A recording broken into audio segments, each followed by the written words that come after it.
Hey everyone, hopefully you're having a good day. My name's Andy. My channel is Finding Value. Today we're going to go through and do our daily technical analysis updated commodities, work our way through the dollar, yields, precious metals, and commodities ETFs that I follow. I'll interject my financial opinions as we go through it together. If you need help with anything, check out finding-value.com. That's where I dive deeper into all these sectors and topics, looking for investment opportunities and sharing those opportunities with everybody in the community. You can join using the special coupon code in the corner there. Get yourself a discount, a 50% discount on the first month only on the monthly membership, and a much larger discount on the yearly membership. You sign up for a year, and if you're in the monthly, you can always switch to the yearly using that coupon and getting an extra savings. All right, so let's dive in, take a look, see what's going on in the markets today. So starting with the DXY like we normally do, I see this as a falling wedge and strength breaking to the upside. And today we are getting some follow through. Pretty big move today in the dollar. DXY is up 1%. And usually what happens is you get a falling wedge, you get a breakout, a retest, and then you get the rip. How sustainable is this? How far do we go up? Um, this looks pretty strong and it's right at support. We've got support there. It's a big bullish engulfing on the monthly candlestick.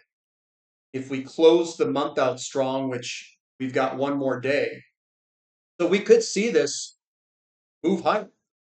This could be a bounce, and I know everybody's been calling for a weaker dollar, but I know Trump's been out there talking about a weaker dollar, trying to condition everybody to get used to it, but that's not what I see in the charts.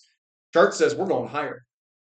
We're going higher, and we'll see if we start to break through some of this resistance above us, or if we're just going to go up there, tag it, and then roll over. I don't know. We'll have to wait and see. Right now, that's screaming higher. Yields are a driver of that.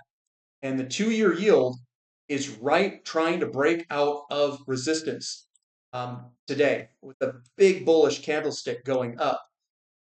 Now, are lower rates going to come? Sure does not look like it. To me, this looks like rates want to go up. We've got a big move here, 1.9%, right at resistance. This wants to go higher. We're at resistance. I mean, this is the time where we're supposed to jettison lower. But that's not what's occurring. This is uh, people selling bonds, or they're selling a whole bunch in relationship to the demand. This wants to go up. The 10-year's up 1% too, but this is already in a bullish formation. This wants to go higher. Your structures here and the breakout upwards. It tried to make a move lower, but look at that forceful move up back above the pattern. That looks like it wants to go higher. And same with the 30-year. 30 years up 0.8% today. We had a kind of a weird candlestick yesterday across the board, but we were up today. And again, we're sitting on top of patterns, guys. We got up here for a reason. We didn't just chill up here. It's not like we used all our energy, broke out, and said, oh, we're just not going to go higher anymore. And we're just going to fling it down lower. Besant and Trump are out there. They're trying to talk yields down. They're trying to get them down. They're talk, narrative. But the market's like, guys, you got a problem. You're going to print a bunch of money. You're not serious about inflation.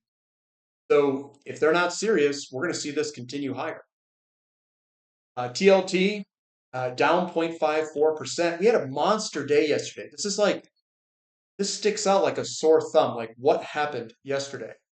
Because we had a big down day in the 10-year, the 30-year, the 2-year.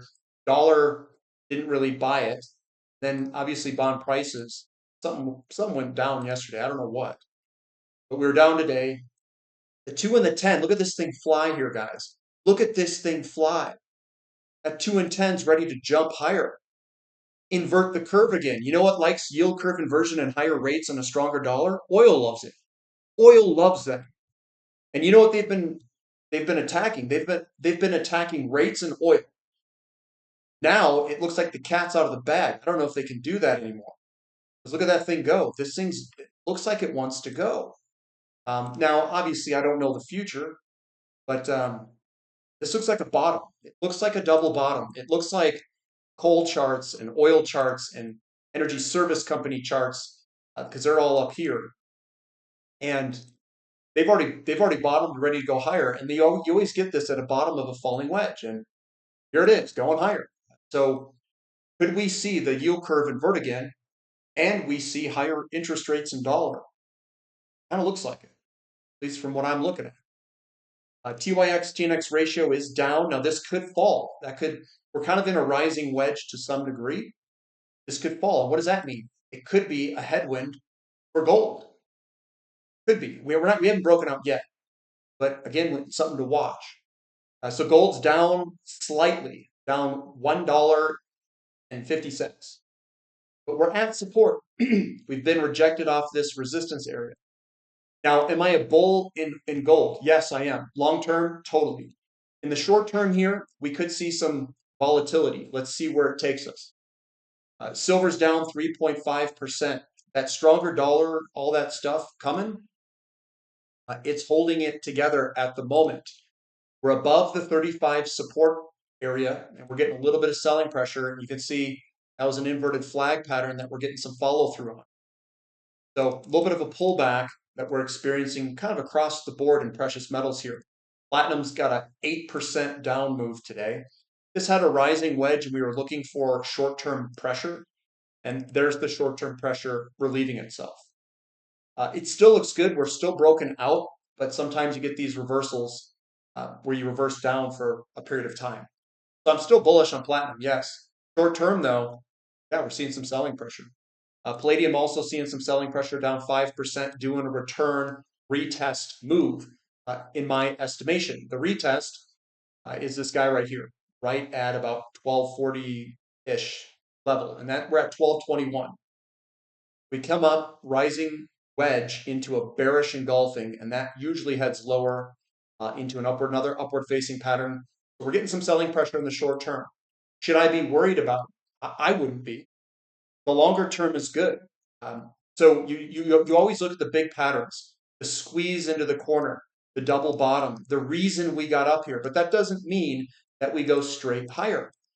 We will get sell-offs. We could get selling pressure, create some sort of pattern here or whatever it is, or we could even stay up here on top of support. But yeah, we're getting selling pressure across the board here. XAU to gold, getting some selling pressure today. And again, that doesn't change the long-term fact that we have a broken downtrend, big picture view. Everything is cheap. It's all still packed. GDX is down 2.76%. So we're getting a little bit of selling pressure, still above support, still looks okay. We've got GDXJ down. We're at support right now. We'll see if it holds. And if it doesn't hold, I'm still not going to change my decision. I'll still probably hold and go for the long term here. SILJ down 3.5%. We're still underneath a lot of important resistance areas. It doesn't mean that we just cut through everything like a knife through hot butter. We very well could do loops or patterns or something that does occur before breaking out. I'm still bullish longer term. Short term though, we are seeing some selling pressure, but this isn't broken. Nothing's broken yet on all this. Crude oil is up 1.7%. This looks like it wants to break out. We're right at resistance. We're like basically increasing momentum upward. Now, we've been positioning for this on the website, and we've been pretty well balanced between inflation sensitive stuff and kind of the disinflation precious metals camp. Because as things turn and things become a little bit more apparent, if we get a big breakout here in oil and yields and the dollar generally move up together.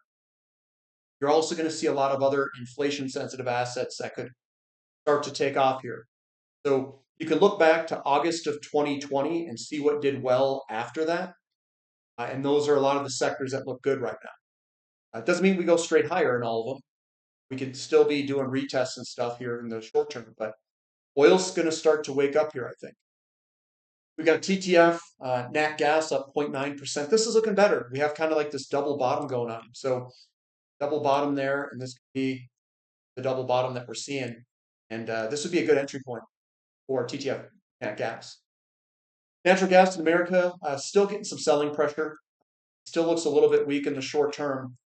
I think we could head even down here, possibility, in the fall, August, fall timeframe, depending on how much inventory does build.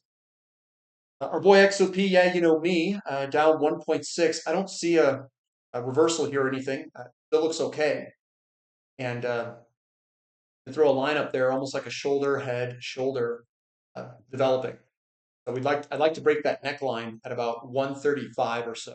Close above 135. And the chart is playing out very similar to how it fell. And that's the chart of what it would look like to fall or go up like it fell. OIH, a little bit more selling pressure here, down 3%. We've got a little wick at the bottom, which is good. Some buyers came in, bought a little bit. We're right at resistance support here. A lot of the times you bust through and then you come back and do a retest. This could be that retest. Newcastle coal futures down slightly. And again, this looks good to go higher. Starting to break through and bounce off of the support level down there. Crown Physical Uranium Trust up 1.34%. This going to break out? Sure looks good. It looks good to go higher. I don't see the selling pressure. If we're going to punch through, see big red candlesticks. We don't see that. We see big green candlesticks on the squeeze here, and then a squeeze of small reds right behind it. That screams grown up. We've got uranium futures pricing right at support. Got URA, small down day with URA, so not much selling pressure. That's good for a move higher. URNM, small selling pressure, and URNJ, small selling pressure. Now, some people are going to say, well, it's below the this line I drew. All right, I'll take the line out and I'll put something else there if that makes people more comfortable. I want the rectangle. So your support is in this region there. So that's where your support region is at, where all this trading occurred. You came up, you're pulling back with smaller candlesticks. We'll probably find a bottom somewhere in that rectangle. Nickel down slightly. We're doing a retest here. So you break out and then you retest the breakout. So that's what we're doing right now. Copper, what happened to copper here, right? 20% down day in copper. I guess the tariffs are not impacting copper, and they went out and just destroyed it.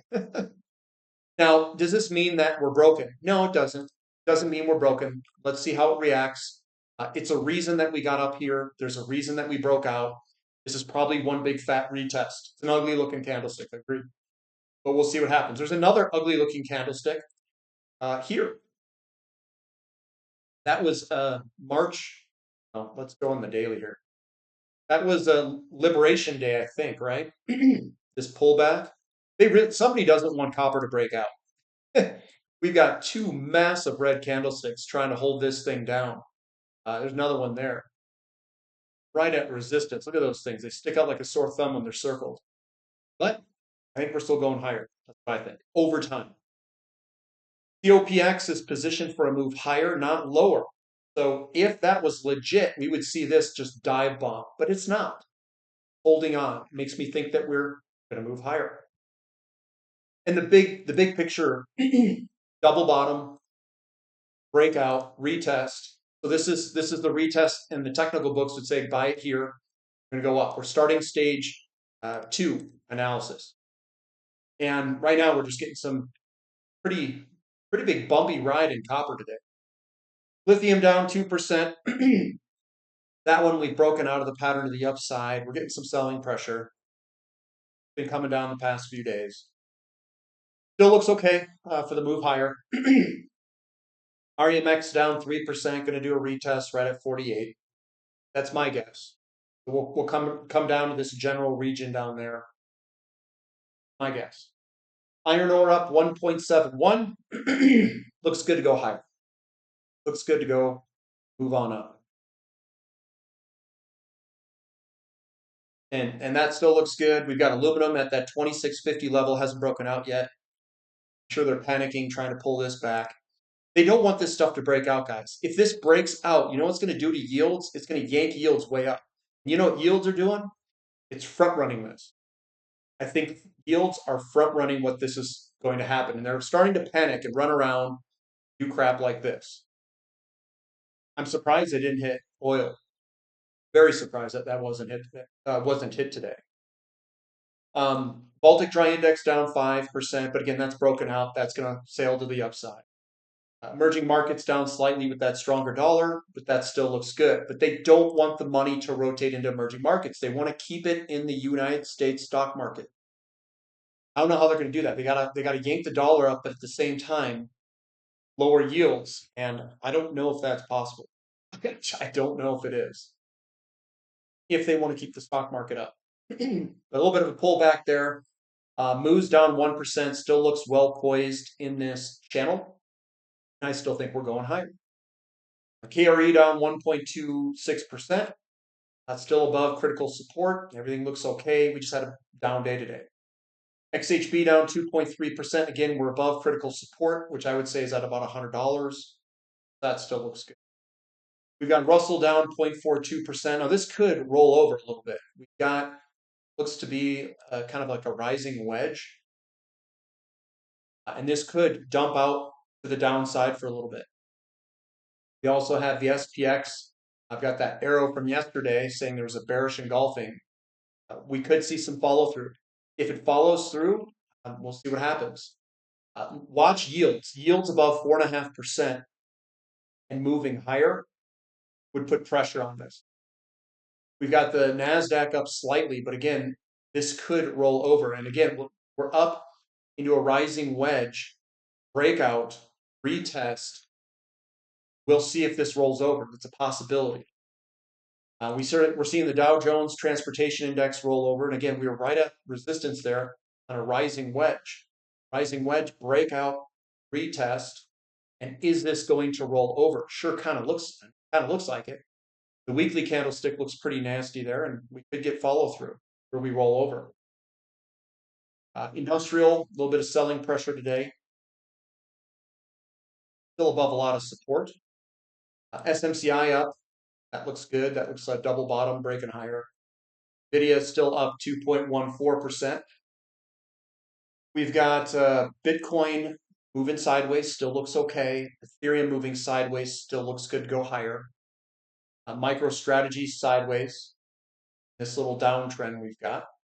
Look to see if this squeezes to kind of a corner here.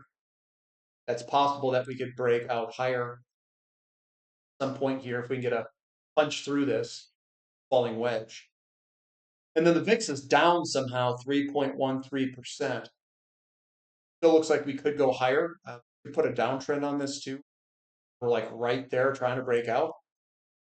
So if this goes higher, that means we could see a sell-off in the market for a little bit. But that's what I've got for today, guys. Give me a thumb up for the content. Subscribe to the channel. Subscribe to the website if you'd like. Special is the coupon code. That's all I've got for today. So we'll catch you next time. This is Finding Value.